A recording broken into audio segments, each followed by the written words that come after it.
कौन है? एक अजीब सी आवाज ने बिस्तर पर सोई गुंजन को झकझोर कर रख दिया। गुंजन हिम्मत बटोर कर खिड़की के पास गई। उसने धीरे से खिड़की खोलकर देखा, पर बाहर कोई नहीं था। लेकिन जैसे ही वो खिड़की बंद करने लगती है, उसे आंगन में कोई काली परछाई दिखी। कौन है वहां? ये कैसी आवाज है? गुंजन को अब हल्का हल्का डर लगने लगा और वो खिड़की से पीछे हटने लगती है। लेकिन तभी उसे ऐसा लगा कि कोई उसकी पीठ के पीछे खड़ा है। उसने तुरंत पलटकर देखा, पर वहां कोई नहीं था। माँ, माँ, माँ!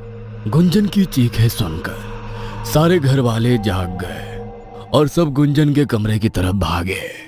क्या हुआ गुंजन? तू ऐसे क्यों चीख रही है? सब ठीक तो है ना?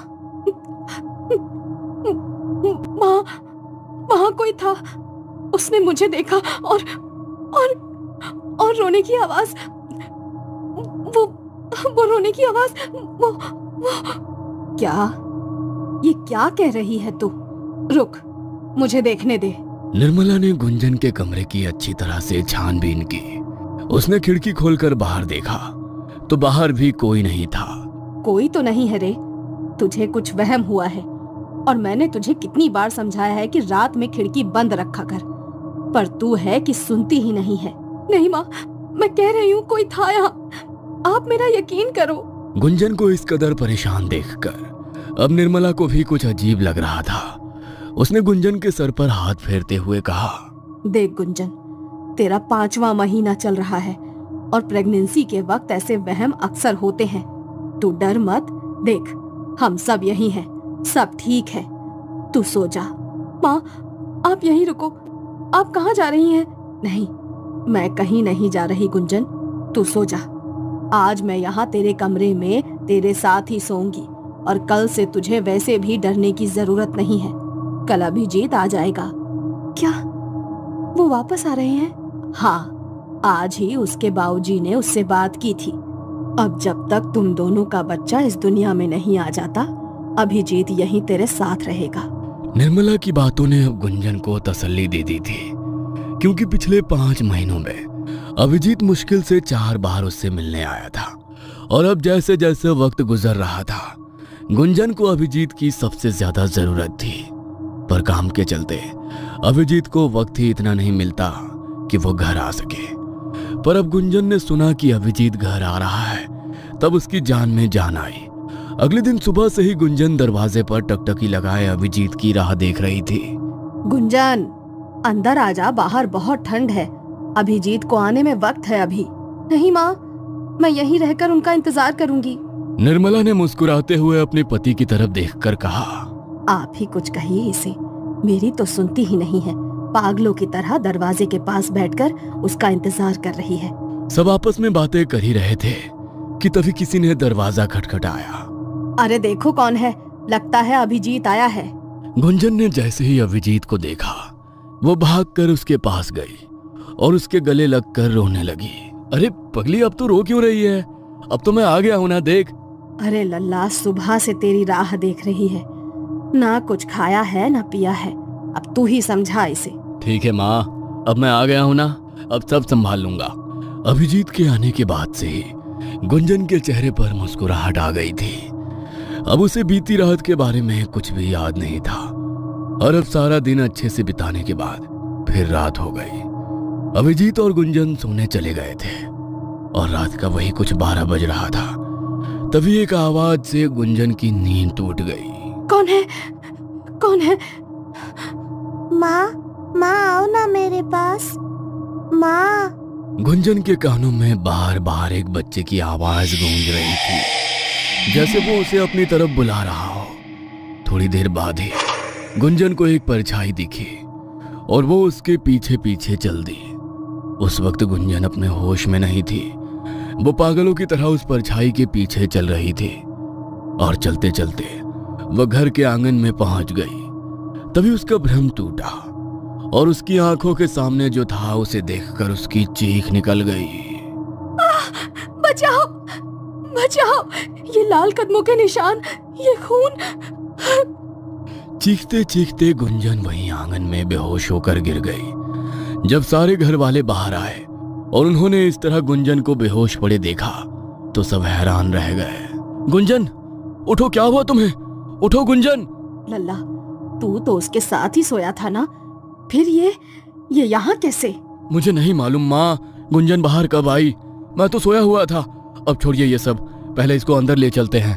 सब गुंजन को कमरे में लाकर उसे होश में लाने की कोशिश करने लगे। थोड़ी देर बाद जब गुंजन को होश आया तो फिर वो उन्हीं लाल कदमों के निशान के बारे में बात कर रही थी। वो लाल निशान, वो खून, वो बच्चा। क्या कह रही हो गुंजन? कौन सा बच्चा, कौन से कदमों के निशान? कुछ नहीं है यहाँ। और तुम इतनी रात गए आंगन में क्या करने गई थी? वो बच्चा। कौन सा बच्चा गुंजन? अपने घर में कोई बच्चा नहीं है। मैं आप लोगों से कह रही हूँ ना, यहाँ एक बच्चा था और वो लाल कदमों के निशान, वो खून। रुकिए, आप सबको मुझ पर यकीन नहीं है ना? मैं अभी दिखाती हूँ। गुंजन भागी भागी आंगन की तरफ गई और जमीन की ओर इशारा करने लगी। ये देखो, यही थे वो निशान। गुंजन, कौन से निशान? यहाँ कोई निशान नहीं है। तुम्हें क्या हो गया है? क्यों ऐसी बहकी बहकी बातें कर रही हो? गुंजन ने देखा कि कोई उसकी बातों पर यकीन नहीं कर रहा है। वो चीख चीख के रोने लगी। आप सबको लग रहा है कि मैं झूठ बोल रही हूँ। माँ, आप तो मेरा यकीन करो, वो बच्चा यही था और वो निशान भी। बेटा, ऐसा नहीं है कि हम तुझ पर यकीन नहीं कर रहे, पर बेटा यकीन करने के लिए कुछ होना तो चाहिए। तो खुद देख, यहाँ कोई निशान नहीं है, कोई बच्चा नहीं है। मेरी बात मान, तुझे आराम की जरूरत है। आजा, सो जा चलकर। नहीं, मुझे कहीं नहीं जाना। जब तक आप लोग मेरी बात नहीं मान लेते, मुझे कहीं नहीं जाना। ये क्या पागलपन है गुंजन? बच्चों जैसी जिद मत करो और चलो यहाँ से। सब गुंजन को अंदर ले जाने की कोशिश कर ही रहे थे, तभी अचानक उसके पेट में तेज दर्द होने लगा। 5 महीने की प्रेग्नेंट गुंजन का पेट अब अच्छा खासा फूल गया था और समझ में भी आने लगा था। अचानक गुंजन को महसूस होने लगा जैसे उसके पेट में कोई हलचल हो रही हो।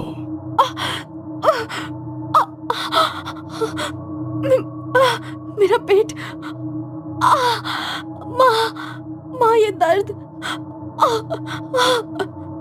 देख, मैंने कहा था तुझसे, तेरी तबीयत बिगड़ जाएगी। अब बात मान ले गुंजन, अंदर चल और आराम कर, चल। निर्मला और अभिजीत जैसे तैसे गुंजन को कमरे में लाए, उसे दवाई दी और थोड़ी देर में ही गुंजन सो गई। अभिजीत बाहर आया और निर्मला से सवाल करने लगा, कब से हो रहा है ये सब? क्या बताऊं लल्ला, यही कुछ 15 दिन पहले से ही बहू ऐसी अजीब सी हरकतें कर रही है। कभी आधी रात में उठकर कहती है कोई है, कोई बच्चा है, कोई बुला रहा है, तो कभी नींद में चलते चलते छत तक चली जाती है। आपने डॉक्टर से बात की? नहीं लल्ला, 4 महीने के बाद ऐसा सब होता है गर्भवती औरतों के साथ। हमें लगा 1-2 दिन के बाद सब सही हो जाएगा, पर अब जब पानी सर के ऊपर जाने लगा तो तेरे बाबूजी ने तुझे बुलाया। आप लोग ये बात मुझे अब बता रहे हैं? ठीक है, अब जो हो गया सो हो गया, पर कल सबसे पहले हम गुंजन को डॉक्टर के पास लेकर जाएंगे। अभिजीत ने ठान लिया था कि अब वो गुंजन के साथ जो भी हो रहा है उसे ठीक करके रहेगा। उसे लग रहा था डॉक्टर के पास जाने से सब ठीक हो जाएगा, पर वो ये नहीं जानता था कि ये दलदल है और अब सिर्फ गुंजन ही नहीं बल्कि भीलवाड़ा की हर गर्भवती औरत इस दलदल में फंस चुकी थी। कौन सा तूफान कब भीलवाड़ा पर आने वाला था ये तो वक्त ही बताएगा। रात के हंगामे के बाद अब सुबह सब ठीक था, सब चैन की नींद में थे। तभी एक आवाज ने हर किसी की धड़कनें रोक दी। माँ, बाबूजी, अभी आओ, जल्दी आओ। ये सब देखो, ये क्या हुआ? जल्दी आओ सब, मेरा बच्चा। सब दौड़ते हुए गुंजन के कमरे में गए और उन्होंने वहां जो देखा उसे देखने के बाद सबकी आंखें फटी की फटी रह गईं। गुंजन, ये तेरे पेट को क्या हुआ? कल तक तो ये फूला हुआ था। माँ, मुझे कुछ समझ नहीं आ रहा। ये सब क्या है? मेरा बच्चा। माँ, मैंने कहा था आप लोगों से कुछ तो ठीक नहीं हो रहा है, पर आपने मेरी बात नहीं मानी। अब देखिए ये सब क्या हो गया। गुंजन, तुम घबराओ मत, हम अभी डॉक्टर के पास जाएंगे। तुम देखना सब ठीक होगा, हमारे बच्चे को कुछ नहीं होगा। तुम आओ, चलो मेरे साथ। निर्मला गुंजन की हालत देखकर अपना सर पकड़कर जमीन पर बैठ गई, क्योंकि जो कुछ भी हो रहा था वो कोई साधारण बात नहीं थी, या यूं कहें कि नामुमकिन है।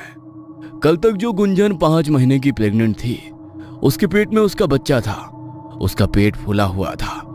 आज अचानक उसका पेट बिल्कुल नॉर्मल हो गया। भला रातों रात ऐसा कैसे हो सकता है? देखिए, आप अपनी बीवी से कहिए कि ये रोना बंद करके मुझे बताएं कि आखिर हुआ क्या है। गुंजन, शांत हो जाओ। देखो, अब हम डॉक्टर के पास आ गए हैं, सब ठीक हो जाएगा। डॉक्टर, क्या बताऊं अब? कल तक मेरे पेट में एक बच्चा था, मैं माँ बनने वाली थी, और आज देखिए मेरा पेट ये बिल्कुल नॉर्मल हो गया है। मुझे ऐसा लग रहा है जैसे अब मेरे अंदर कुछ नहीं है। आपका दिमाग खराब हो गया है क्या? कैसी पागलों जैसी बातें कर रही हैं आप? और आप इनके पति हैं ना? आप तो पढ़े लिखे हैं, आप कैसे इनकी ऐसी बातों में इनका सपोर्ट कर सकते हैं? ये हॉस्पिटल है, गांव की दाई खाना का घर नहीं, जहां ऐसी बकवास बातें हो। डॉक्टर, मेरा हाल भी कुछ ऐसा ही होता अगर मैंने सब अपनी आंखों से ना देखा होता तो। अभिजीत ने गुंजन की सारी रिपोर्ट्स डॉक्टर के सामने रख दी, और जिन्हें देखने के बाद डॉक्टर के मुंह से बस एक ही बात निकली, ये नामुमकिन है। नहीं, ये नहीं हो सकता। देखा, मैंने आपसे कहा था ना, मैं झूठ नहीं बोल रही थी, पर किसी ने मेरा यकीन नहीं किया। गुंजन का रो रो कर बुरा हाल था। उसने डॉक्टर का हाथ पकड़कर कहा, अब आप ही कुछ कर सकती हैं, आप ही मेरी मदद कर सकती हैं। देखकर बताइए ना, मेरा बच्चा ठीक तो है ना? उसे कुछ हुआ तो नहीं है? डॉक्टर को कुछ समझ में नहीं आ रहा था कि वो गुंजन से क्या कहे। उन्होंने अपने पूरे करियर में ऐसा कोई केस ना तो कभी देखा था और ना ही सुना था, पर फिर भी उन्होंने अपनी और गुंजन की तसल्ली के लिए उसके लिए कुछ टेस्ट करना सही समझा। डॉक्टर ने अभिजीत की तरफ देखा और कहा, देखिए, हम अभी इनके कुछ टेस्ट करने जा रहे हैं, हो सकता है उससे कुछ पता चल सके। आपको जो करना है करिए, बस एक बार ये बता दीजिए, मेरा बच्चा और गुंजन तो बिल्कुल ठीक है ना? उन्हें तो कुछ नहीं हुआ है ना? डॉक्टर ने गुंजन का अल्ट्रासाउंड किया, और उसकी रिपोर्ट देखने के बाद उनकी यह समझ में नहीं आ रहा था कि वो अभिजीत और गुंजन को क्या जवाब दे। और तब तक निर्मला और अभिजीत के बाबूजी भी हॉस्पिटल आ गए थे। क्या हुआ लल्ला? डॉक्टर क्या बोली? सब ठीक तो है ना? माँ, वो अभी कुछ टेस्ट करने के लिए गुंजन को अंदर लेकर गए हैं, उसके बाद ही कुछ मालूम चलेगा। मुझे तो लग रहा है ये कहीं कोई प्रेत पिशाच का चक्कर तो नहीं। हमें बहू को किसी भगत के पास ले जाना चाहिए। माँ प्लीज, अब आप मत शुरू हो जाइए। कैसी बेवकूफी भरी बातें कर रही हैं आप?